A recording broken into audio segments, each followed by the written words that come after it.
Lost civilizations and hidden secrets have always captivated the human imagination, but none more so than the astonishing connection recently unearthed between ancient Egypt and the majestic Grand Canyon. Imagine a world where the ancient Nile and the rugged American Southwest converge, where hieroglyphs whisper tales of exploration and cultural exchange. In the depths of the canyon, relics of a distant past emerge, challenging our understanding of human history. In this video, let's take a look at what has emerged at the Grand Canyon that can change history. On the evening of April 5, 1909, a piece of writing was printed on the front page of the evening edition of a newspaper known as the Arizona Gazette. The article, titled "Explorations in the Grand Canyon," was full of ludicrous claims that traces of an Egyptian civilization had been unearthed within a large cave in the cliffs of the Grand Canyon. This underground citadel was perched 2,000 feet above the Colorado River, and its rooms were filled with artifacts, hieroglyphics, and even mummified remains of people who may have been of Egyptian descent. There is only one catch, and that is the fact that the story is completely untrue. However, even though the hoax piece has been around for more than a century, the stories that were started by it are still being told today. The Smithsonian Institution, which reportedly supported the expedition, has even been flooded with inquiries about it over the years, even though the inquiry in question never took place. This is even though the investigation in question never took place. Where did the legend of the Egyptian cave in the Grand Canyon come from? To get an idea of how widespread the urban legend about the Grand Canyon has gotten, you don't need to spend too much time on Google. It has been the subject of debate in innumerable writings on blogs and several books, as well as being supported by the show America Unearthed on the History Channel and being brought up as a fascinating possibility on the Joe Rogan Experience podcast. But where did all of this wild supposition spring from in the first place? When the seeds of the myth were first planted over a century ago in the Arizona Gazette, the article, which was authored by an anonymous source, claimed that a Smithsonian-funded explorer named G.E. Kincaid, who was working under the tutelage of a professor named S.A. Jordan, had discovered a discovery that would go on to define history. According to the information provided in the article, it was not only the oldest archaeological discovery in the United States, but also one of the most valuable in the world. The legend behind the cracks in the cave. As soon as you analyze the article from the Arizona Gazette from its most fundamental assumption, its flaws become immediately apparent. To begin, there is no evidence that either Kincaid or Jordan ever existed in the first place. The hoax of the Egyptian cave in the Grand Canyon. In point of reality, in 2000, a spokesperson for the Smithsonian Institution, not Institute, as it is incorrectly labeled in the Gazette article, responded to one of these inquiries in an email conversation, reiterating the institution's opinion that the story was, in point of fact, a hoax. According to what the representative wrote, the Smithsonian's Department of Anthropology has searched its files without finding any mention of a Professor Jordan, Kincaid, or a lost Egyptian civilization in Arizona. Despite this, the story continues to be told in a variety of publications, such as books and essays. In addition, the president of the Grand Canyon Historical Society, Haley Johnson, comments on the contradictions that may be found in the original article. She claims that it is clear that the photographs are fakes on their own. In an article that was published in 2009 in the Old Pioneer, which is the journal that is produced by the Grand Canyon Historical Society, the author Dan Lago investigated more than a dozen newspapers from the period. He found that the majority of the publications completely ignored the Gazette item, with only one paper publishing it without comment. False publications. The one newspaper that did respond, the Coconino Sun in Flagstaff, Arizona, said that Joe Mulhattan, a traveling salesman who became well known in the 1870s and 1880s for fooling newspapers into publishing bogus articles, was the most likely person responsible for the hoax story. Joe Mulhattan is known in every city in the U.S. and has probably caused more trouble in newspaper offices than any other man in the country, the New York Times stated in 1891. Joe Mulhattan is probably responsible for more trouble in newspaper offices than any other man in the country. His wild stories, written in the most plausible style, have more than once caused special correspondents to rush from coast to coast to investigate some wonderful occurrence which only existed in the imagination of the great liar, said the author of the stories. His wild stories are written in the most plausible style.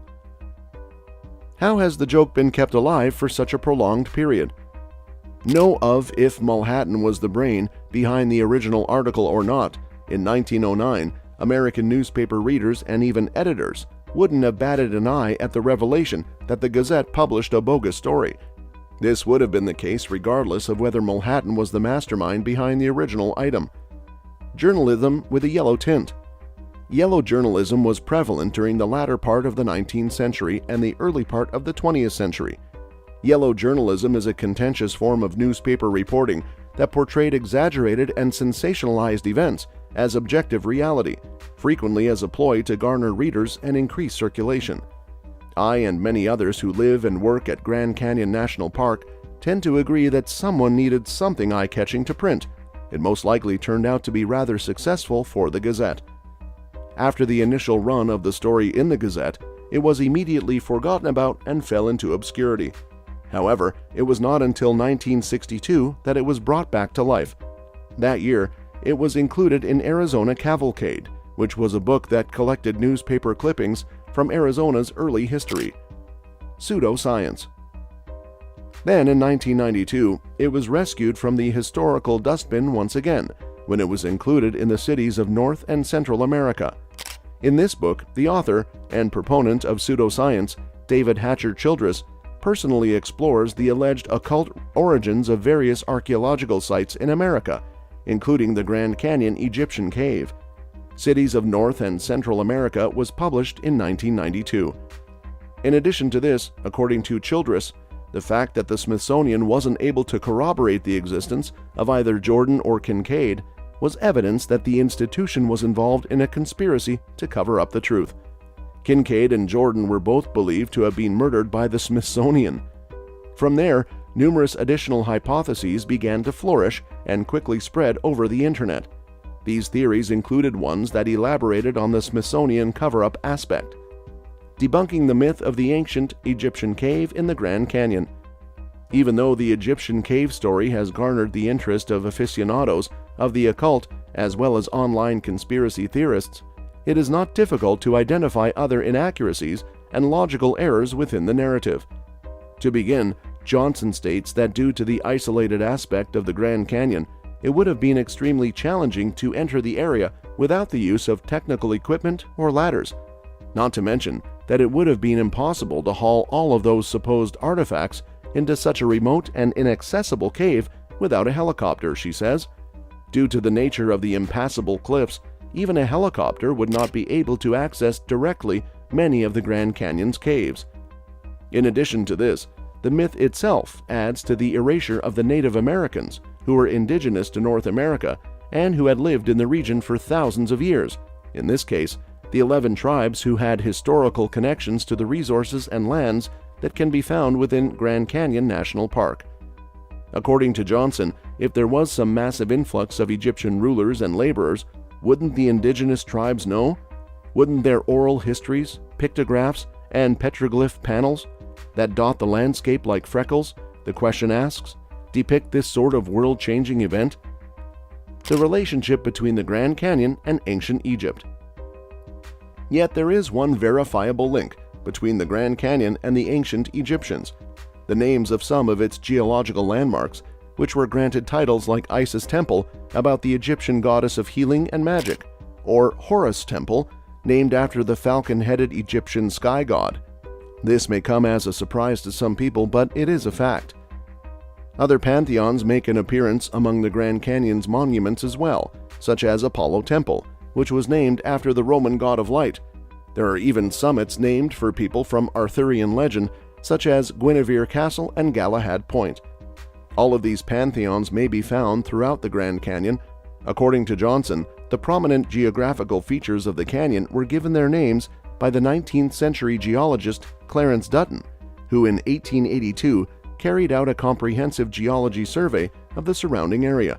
Dutton believed that the names of the features should reflect all of the world's cultures and religions. The numerous sites in the Grand Canyon were named by him and his successors after mythology and stories from all around the world. The astonishing finding of an ancient Egyptian colony in the Grand Canyon. Did the Smithsonian Institute try to hide it? The answer appears to be yes in a news report that was published in 1909. Is it feasible that the ancient Egyptian culture developed technology that allowed them to travel to different parts of the world?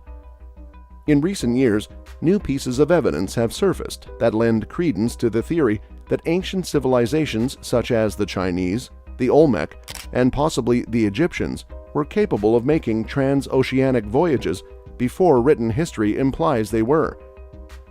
Although the scientific community's reactions to the potential of pre-Columbian transoceanic communication have changed over time, the majority of theories that support this possibility have been met with suspicion because such a theory is opposed to what we are told about the past.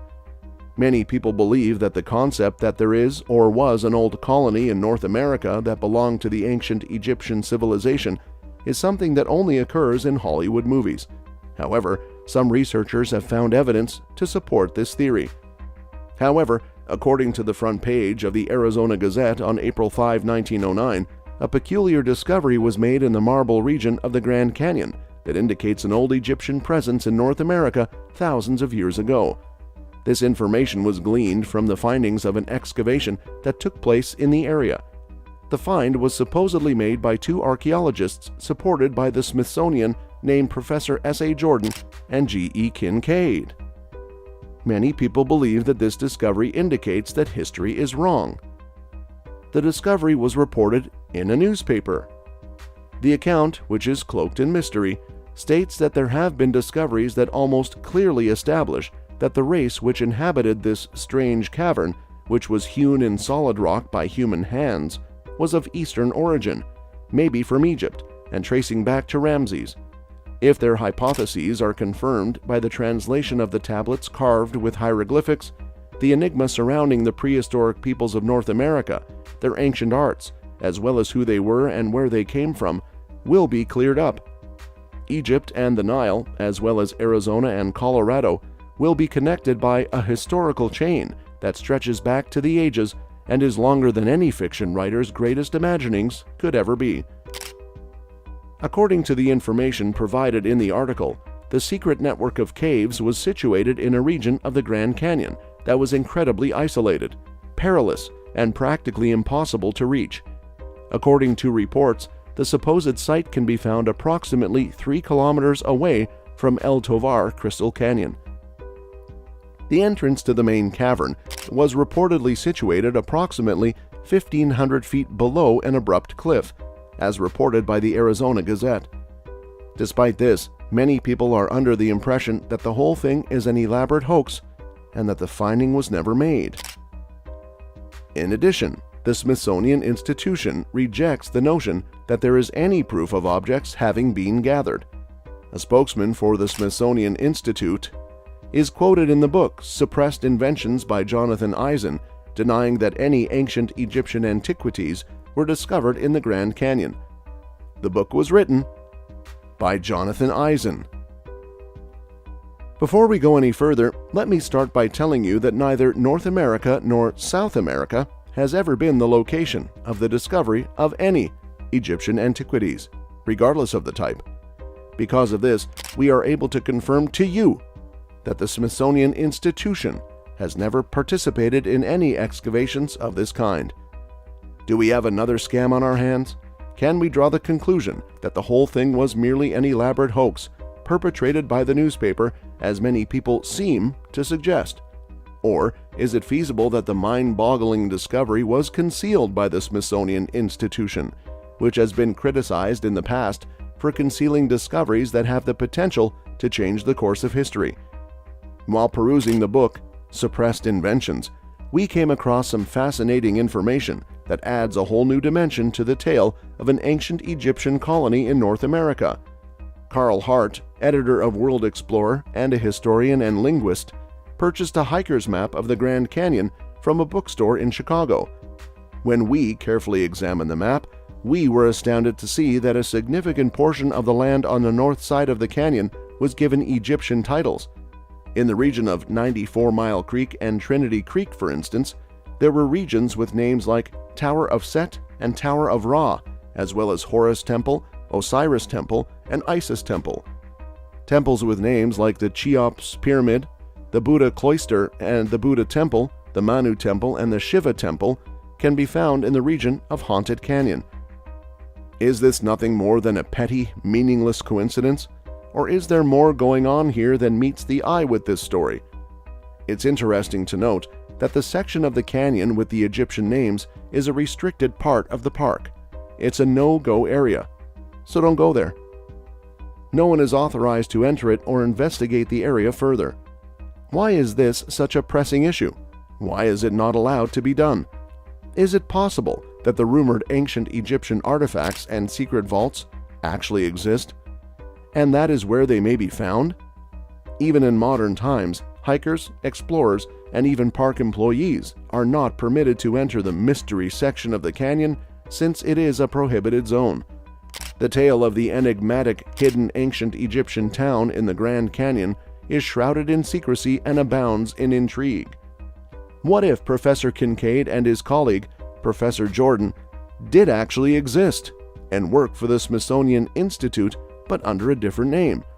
Or is it possible that the story that was published in the Arizona Gazette was an elaborate deception that was perpetrated in an effort to boost sales for a local newspaper that was previously unknown?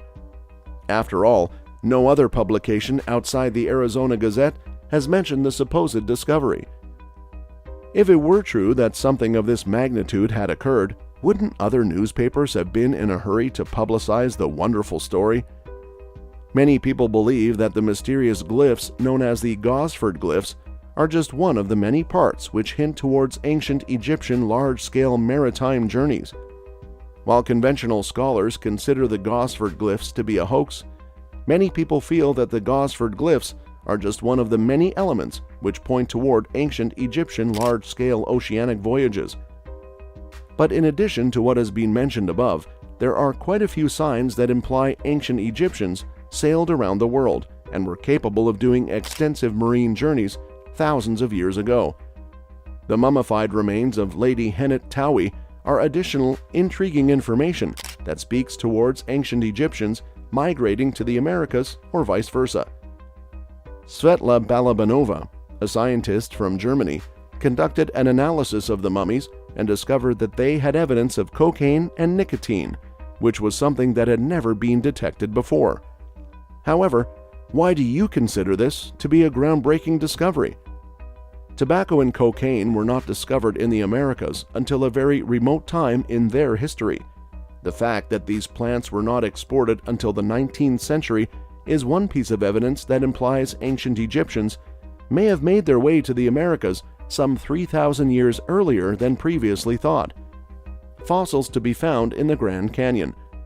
The preserved remains of prehistoric life, such as bones, teeth, wood, and shells, are known as fossils. Without any bodily components, trace fossils show the presence or activity of ancient life. Trace fossils include things like footprints, worm burrows, and insect nests. Because sedimentary rock was formed layer by layer, animals, plants, footprints, and other fossilized remains were frequently trapped and preserved within the sedimentary layers. If all the circumstances are ideal, fossils are created as the sedimentary layers solidify to become rock. Grand Canyon is an excellent location to study ancient habitats, climatic variations, life zones, and the geologic processes that shape the landscape as we know it today, since it contains 32% of Earth's geologic history and 1 billion years worth of fossilized life. The most prevalent and well-known groups of fossils discovered at the canyon are listed below. Many more are still hidden from us. Oceanic fossils. Marine fossils are particularly prevalent in the canyon because many of the sedimentary rock strata there were formed by marine environments over the course of 525 million years. Although species evolved over time, the majority of the marine-based rocks of the Grand Canyon have comparable fossils. Stromatolites. Grand Canyon's oldest fossils date back 1,200 million to 740 million years. Stromatolites are limestone formations created by cyanobacteria or photosynthesizing bacteria. They dominated shallow oceans until predators like trilobites entered the scene, forming layers of alternating slimy bacteria and sediment in very shallow water. Only a few number of shallow ocean basins with high salinities are home to stromatolites today. Salinity discourages predators and promotes stromatolite survival. Trilobites. The Tonto group, which dates back between 525 to 505 million years and is located in the Grand Canyon, has the oldest trilobites. It contains the Muav limestone, Bright Angel shale, and Tapetes sandstone. Arthropods, or joint-footed animals, are represented by these fossils. They have segmented bodies made of movable plates and shields. For cover, they could roll up into a ball, which would occasionally fossilize as a trilobite that had rolled up. Trilobites molted as they matured, losing their old exoskeleton like arthropods do today. One animal may leave behind a number of fossils of various sizes, since these molts have the potential to fossilize. Trilobites were very simple creatures, but their eyes were incredibly intricate. Many species possessed faceted eyes that used up to 15,000 lenses in one eye, making them look like insects. Crinoids. Although they resembled plants, crinoids, also known as sea lilies, were actually animals. They were sometimes compared to sea stars on a stick. They had roots that served as supports, food collectors, fluid circulators, and in certain species, feet that allowed them to move around the ocean floor. They featured a stem or column-shaped body made of several interconnected discs that were connected by a central nerve. A cup-shaped head with feeding mechanisms spreading from each end was at the top of the body. In some species, these feathery arms might be used for swimming or crawling, but they were mostly used for filtering and catching food from the water. These feathery arms also provided some structural support. These crinoids were so common in the ancient oceans that they created gardens on the ocean floor. Discs can be discovered in all the marine layers at Grand Canyon, either separately or occasionally still stacked together. These were the sections of the animal that were the hardest and easiest to fossilize. Brachiopods. The brachiopod was the shelled animal that was most prevalent in the prehistoric oceans. Only about 300 of the 20,000 or so brachiopod species still remain. Every Paleozoic sea layer in the canyon contains them. Two asymmetrical shells or valves on brachiopods, with one larger than the other. Because the valves closed when their muscles relaxed, as in death, they frequently fossilized entire. To open the valves and filter the feed, they tensed their muscles. They adapted to life on the ocean floor by fastening themselves with sturdy threads or by stabilizing themselves in soft mud or sand, utilizing the contours of their shells or ridges on top of them. Some species have lengthy spines on either side, which help them maintain their balance in stronger currents or wave action. Bryozoans. Ancient waters also contained bryozoans that were lacy and stick-shaped, comparable to those found in modern oceans. These colonial organisms create stick constructions that rise up into the water column or lacy structures on hard surfaces. Within the colonial construction, each species has a separate chamber from which it can extend its feeding arms into the water column or retract them for defense. Bryozoans are passive filter feeders that gather plankton and organic matter from the water. Bryozoans are sometimes referred to as moss animals by scientists because when their arms are out feeding, they can occasionally resemble moss covering a surface. Corals. Under the current circumstances, calcium carbonate, the hard skeleton secreted by corals, is easily fossilized. The horn coral is one kind of coral that can be found in the canyon's own marine levels. The horn on this lone coral was broader at one end and had a cup-shaped depression in which the animal lived. The pointed end of the horn was lodged in the softer substrate for support. Corals resemble their relative jellyfish in shape, with their polyps. For eating, it stretches its tentacles into the water column while tucking its body into its bones. Nematocysts, or stinging cells that are lining the spiral of tentacles on corals, allows them to catch plankton that is drifting around. Sponges. Sponge colonies consist of single-celled organisms that live affixed to the ocean floor and behave like multicellular organisms. Every animal performs a specific function, such as guarding or filtering water for nourishment. Because of a distinctive skeleton design, fossil sponges exist. The structure was supported by microscopic calcium carbonate or silica spicules, which interlock. Spicules were collected into a silica pile after the sponge perished. The material evolved into a chert nodule as it solidified into rock. Because chert is tougher than the limestone rock it is contained in, erosion causes the nodules to stick out of the rock. Layers like the Kaibab limestone are actually more resistant to erosion because of the chert nodules because there were so many sponges in the old seas. Burrows' trace fossils are the remains of ancient organisms' movements. A well-known example of a trace fossil is a burrow. On the bottom of the ancient seas, animals dug tunnels through the fragile sediment. These tunnels were preserved after they were filled in with sediment under the correct circumstances. Although the creatures are not typically present, the trace fossil shows signs of their behavior or activities. Terrain-based fossils.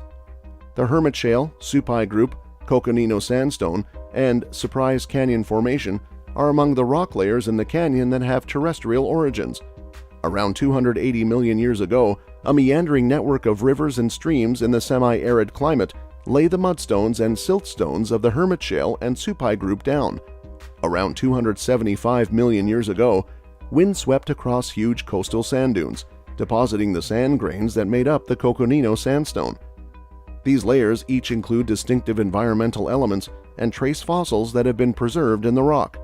With petrified wood and bone fragments being just a few samples of the fossils discovered, the Surprise Canyon Formation may be the most fossiliferous formation. Leaves. Plant fossils have been discovered in the mudstone and siltstone that an ancient river system left behind in the red strata of the Hermit Shale. These fossils point to a semi-arid climate with horsetails, tiny pines, ginkgos, drought-adapted seed ferns, and a notable lack of genuine ferns. The majority of plant fossils are impressions or traces with very little actual plant matter still present. That's all for the video today. We will be right back with more. Don't forget to give this video a thumbs up and subscribe to our channel. Thank you for watching, and we will see you in our next video.